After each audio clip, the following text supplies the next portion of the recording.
इस्तेकामत Pakistan party को election commission की जानिब से उकाब का निशान अलाट कर दिया गया है। यानी कि जब वो अपनी इंतखाबी मुहिम में हिस्सा लेंगे और उनके जो क़यादत होगी या नुमाइंदगान जो होंगे जो MP या MNA की सीट से इलेक्शन लड़ेंगे, उनको उकाब के निशान पर इलेक्शन लड़ना होगा। ख्वाजा आसिफ साहब जो हैं एक बार फिर उन्होंने अपनी तोपा का रुख तहरीक इंसाफ की जानिब कर दिया, इमरान खान की जानिब किया। उन्होंने नाम नहीं लिया लेकिन उन्होंने मुखातिब ज़रूर हुए। मुखातिब होकर उन्होंने कहा कि मैं जब पंजाब असम्बली में बैठा होता था मैं कहता था कि इसकी जेबें चेक करो, ये अपने पल्ले से रोटी भी नहीं खा सकता। उन्होंने फिर इमरान खान साहब को एक बार सीधे होकर कहा कि इनकी कोशिश ये होती थी कि रात को किसी के पल्ले से रोटी खा ली जाए और इनके पास जो है वो पैसे नहीं होते थे रोटी तक खाने के। अस्सलाम वालेकुम, आप देख रहे हैं इमरान न्यूज़। मैं हूँ आपका होस्ट अब्दुल रहमान। इस्तेकामत पाकिस्तान पार्टी को इलेक्शन कमीशन की जानिब से उकाब का निशान अलाट कर दिया गया है। यानी कि जब वो अपनी इंतखाबी मुहिम में हिस्सा लेंगे और उनके जो क़यादत होगी या नुमाइंदगान जो होंगे जो MP या MNA की सीट से इलेक्शन लड़ेंगे, उनको उकाब के निशान पर इलेक्शन लड़ना होगा और उनको जो भी वोट डालेगा उसको उकाब के निशान का इंतखाब करना पड़ेगा। और पहले ये ख़बरें भी गर्दिश कर रही थी कि इस्तेकामत पाकिस्तान पार्टी जो है वो तहरीक इंसाफ से बल्ले का इंतखाबी निशान लेना चाहती है।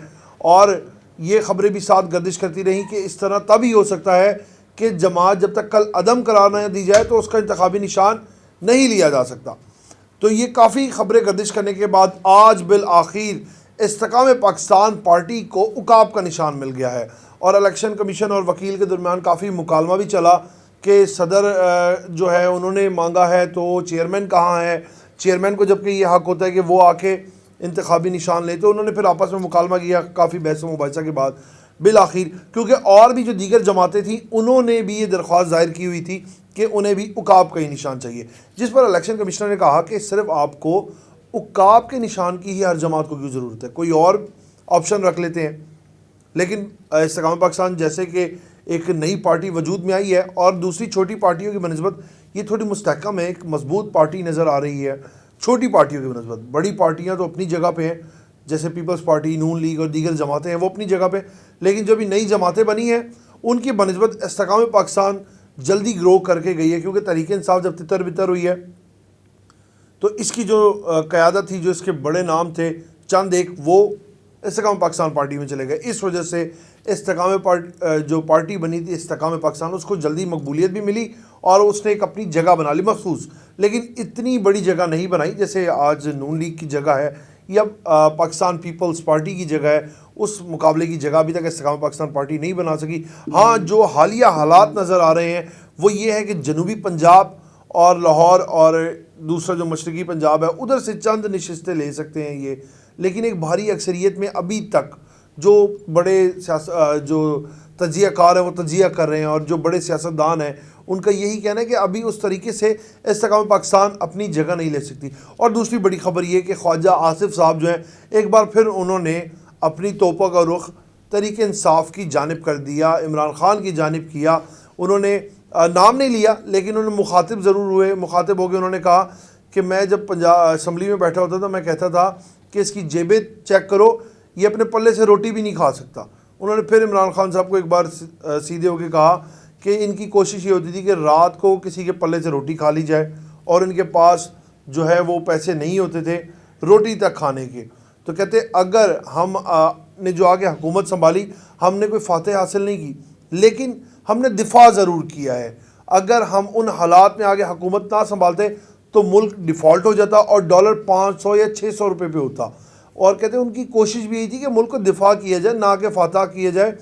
और जो हालात चल रहे थे उस वक्त मुल्क को बचाना ही सबसे ज़्यादा ज़रूरी था और उन्होंने कहा कि हमने वो किरदार अदा किया, उन हालात में आके हुकूमत संभाली और मुल्क को डिफ़ॉल्ट होने से बचा दिया।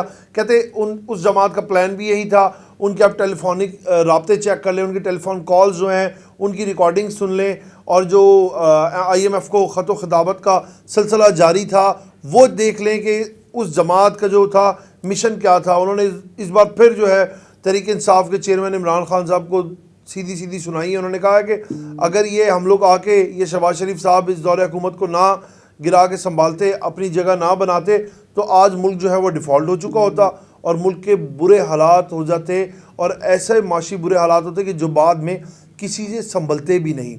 और जो हमने देखा भी था कि मुल्क वाकई ही रोज़ दिन ब दिन नीचे से नीचे आता जा रहा था, उसके बाद अब कुछ मस्तहकम होना शुरू हुआ है, माशी हालात बेहतर हुए हैं। आर्मी चीफ की जानिब से जो एक बेहतर इकदाम किया गया कि जो करप्ट माफिया थे, जो डॉलर स्मगलिंग में मुलविस थे, जो स्मगलर्स थे, जो ज़ख़ीरा अंदोज थे, उनके खिलाफ जब ऑपरेशन शुरू हुआ, आप देखें पेट्रोल भी जो है वो डाउन आना शुरू हुआ, डॉलर की कीमतें भी नीचे आई, सोना भी नीचे आया, और मुल्क में एक समझे छोटी सी उम्मीद की एक दोबारा से किरण नज़र आई है कि गरीब आदमी थोड़ा सा दोबारा से सांस लेने लगा है। अब जाहिर बात है कि वक्त तो लगेगा ही, जब मुल्क के ये हालात हैं थोड़ा टाइम लगेगा, बेहतर होता जाएगा, और इंशाअल्लाह उम्मीद है कि अल्लाह पाक ज़रूर इसको मुल्क को बेहतर से बेहतर करता जाएगा। आगे देखते हैं कि इलेक्शन भी आने वाले हैं और कौन सी सियासी जमात है जो इस टाइम पे मकबूल नज़र आएगी। नून लीग की मकबूलियत जो है वो इस टाइम पर बहुत नज़र आ रही है।